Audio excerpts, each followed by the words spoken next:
एक बाबूजी थे, अंग्रेजी पढ़े लिखे थे, हमेशा अंग्रेजी बोलते थे, आधुनिक विचारों वाले थे और भगवान में अधिक विश्वास नहीं रखते थे।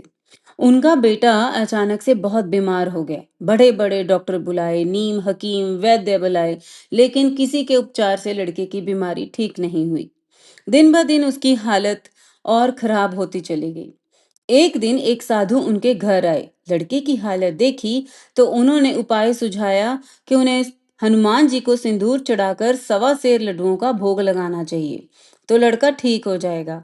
लेकिन बाबूजी को इन बातों पर विश्वास ही नहीं था।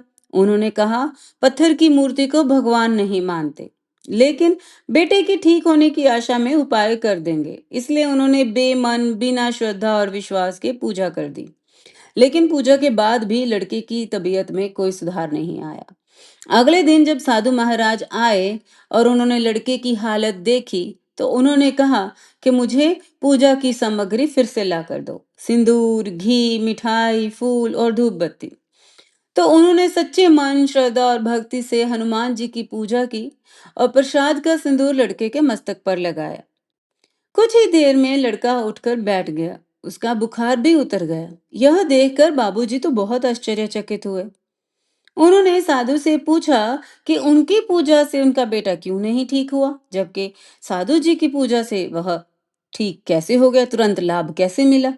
तब साधु ने समझाया कि पूजा केवल दिखावे या मजबूरी से करने का काम नहीं है, इससे उसका कोई फल नहीं मिलता। किसी भी पूजा, प्रार्थना या कार्य में सच्ची श्रद्धा और विश्वास होना बहुत जरूरी है। बिना श्रद्धा के पूजा अधूरी होती है और उससे सिद्धि प्राप्त नहीं की जा सकती।